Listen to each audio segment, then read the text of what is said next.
देखिए, पहली बार आवास की सुविधा का लाभ भारत के अंदर 4 करोड़ गरीबों को प्रधानमंत्री आवास योजना का लाभ मिला है। पूरे देश के अंदर, उत्तर प्रदेश के अंदर 65 लाख गरीबों को एक एक आवास मिला है, एक एक लाभ मिला है। एक एक आवास का लाभ 65 लाख परिवारों को उत्तर प्रदेश के अंदर मिला है। और 65 लाख परिवारों को अगर आप देखें, प्रधानमंत्री आवास योजना के पहले 1.5 वर्ष में, यानी समाजवादी पार्टी की 2.5 वर्ष तक सरकार थी, 2.5 वर्ष में प्रधानमंत्री आवास योजना में एक भी आवास आप नहीं बना पाए, बल्कि भारत सरकार के प्रस्ताव का विरोध करते रहे। ये डबल इंजन की एनडीए की सरकार आई। हम लोगों ने आने के बाद पिछले 9 वर्ष में 65 लाख गरीबों के लिए आवास बनाए हैं और उन तबकों को भी आवास उपलब्ध करवाया है जिनके पास कोई आसरा नहीं था।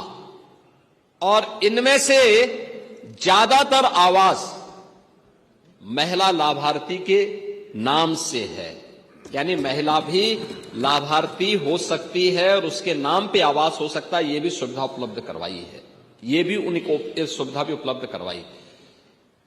ऐसे ही आबादी की लैंड, आप तो जानते हैं गांवों में ज्यादातर लोग ऐसे होते हैं जिनके पास अपनी भूमि नहीं होती है।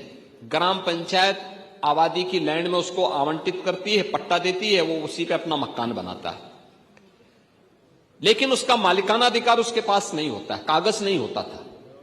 पहली बार प्रधानमंत्री ग्रामीण अभिलेख के माध्यम से, प्रधानमंत्री घरौनी योजना के माध्यम से उन गरीबों को जहां पे उसका मकान है उसका मालिकाना अधिकार भी मिलेगा और वह महिला के नाम पर होगा।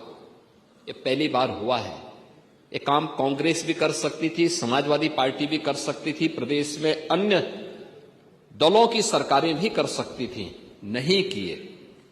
और मैं कह सकता हूं कि आज डबल इंजन की एनडीए की सरकार ने किया है और भारत के अंदर 3 करोड़ परिवारों को यह अधिकार मिला है और उनमें से 1 करोड़ से ज्यादा लोगों को केवल उत्तर प्रदेश के अंदर अधिकार प्राप्त हुआ है।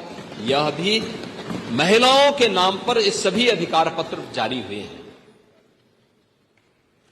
प्रदेश के अंदर नारी गरिमा के लिए उठाए जाने वाले अन्य महत्वपूर्ण कदमों में मुझे याद है 2017 में जब सरकार आई थी, हमने मुख्यमंत्री सामूहिक विवाह योजना लागू की थी। मुख्यमंत्री सामूहिक विवाह योजना, एक गरीब परिवार बेटी की शादी के लिए चिंतित न हो, समाज की भी जिम्मेदारी होती है। हमने तो बेटी कहा, हमने उसको भाजपा सपा में, भाजपा कांग्रेस में या दलों में नहीं बांटा था, जाति में नहीं बांटा था। हमने कहा बेटी की शादी के लिए, वो बेटी कोई भी हो, प्रदेश की बेटी होगी, कन्यादान मां बाप के साथ साथ सरकार के प्रतिनिधि भी जाकर के उसमें भागीदार बनेंगे, जनप्रतिनिधि भागीदार बनेंगे, जिलाधिकारी निमंत्रण पत्र छपवाएगा। ये पहली बार हुआ। ये लोकतंत्र ये है जहां जिले का सबसे बड़ा जो एडमिनिस्ट्रेटिव ऑफिसर्स है उनकी टोली उनका निमंत्रण पत्र छपवाती है और सामूहिक विवाह की योजना का लाभ मिल सके। 6 लाख बेटियों की शादी हुई है अब तक, 6 लाख, और समाजवादी पार्टी ने विरोध किया था इस स्कीम का। समाजवादी पार्टी ने विरोध किया था, आप तब भी विरोध किए थे। कन्या सुमंगला योजना के माध्यम से जब बेटी के जन्म लेने से लेकर के बेटी स्नातक तक की पढ़ाई कर सके, समाजवादी पार्टी ने इसका भी विरोध किया। हम 25,000 रुपए पैकेज दे रहे हैं, 26 लाख बेटियों को इस योजना का लाभ मिल रहा है। बेटी पढ़ाओ बेटी बचाओ बेटी पढ़ाओ का अभियान हो, मातृ वंदना की स्कीम हो, प्रधानमंत्री मातृ वंदना की स्कीम हो, ये सभी ऐसे कार्यक्रम थे जो वेलफेयर स्कीम के साथ जुड़ते हुए उन्हें स्वावलंबन के पथ पर अग्रसर कर रही थी। प्रधानमंत्री स्टैंड अप की योजना, प्रधानमंत्री स्टार्टअप की स्कीम, प्रधानमंत्री डिजिटल इंडिया की स्कीम, ये ढेर सारी ऐसी स्कीम थी जिसके माध्यम से नारी स्वावलंबन के कुछ आदर्श प्रस्तुत हुए। आप देखेंगे कि उत्तर प्रदेश के अंदर पीएम स्टार्टअप की स्कीम लागू होने के बाद 20,000 से अधिक स्टार्टअप स्थापित हुए हैं। और मुझे बताते हुए प्रसन्नता है कि प्रधानमंत्री स्टार्टअप की स्कीम, प्रधानमंत्री स्टैंड अप की स्कीम के अंतर्गत जो अभियान प्रारंभ हुआ उसके कारण आधे स्टार्टअप यूपी के अंदर महिलाओं के द्वारा संचालित किए जा रहे हैं और सफलतापूर्वक संचालित किए जा रहे हैं। ये जब किया गया तब, पहल हुई है तब। उज्ज्वला योजना में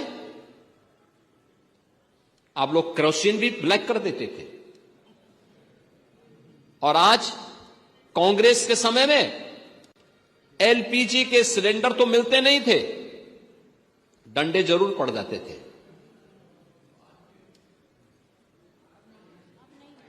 पांडे जी, आप सच्चाई स्वीकार कर, कम से कम इस उम्र में तो सच्चाई स्वीकार कर लेना चाहिए। उम्र का ध्यान रखें।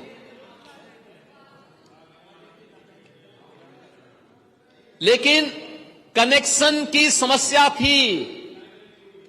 बेटी की शादी है, किसी परिवार को इच्छा होती थी कि बेटी को मैं एक सिलेंडर दूं, कांग्रेस की सरकार नहीं देने देती थी।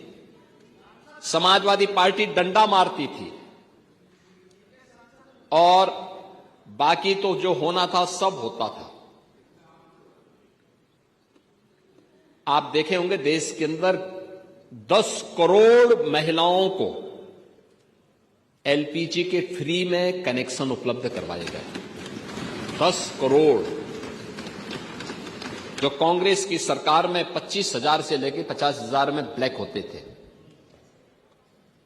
इंडी गठबंधन की सरकार में, यूपीए की सरकार थी, उसी का नया रूप इन्होंने,